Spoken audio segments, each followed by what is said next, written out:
What is the eccentricity?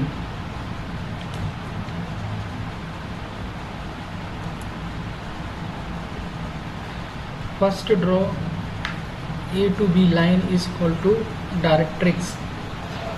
One more line draw on this line perpendicular is called to axis line, is the name of CD.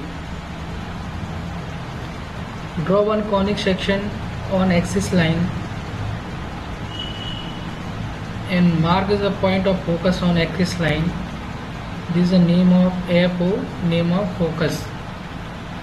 Draw one more point from focus to conic section is called to P, joined by P to F, and draw perpendicular from P to directrix line, is the name of PN.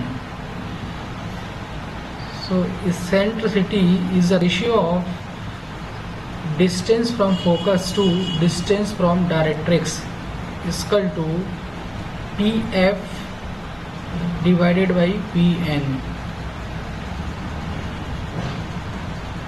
This is the definition of eccentricity.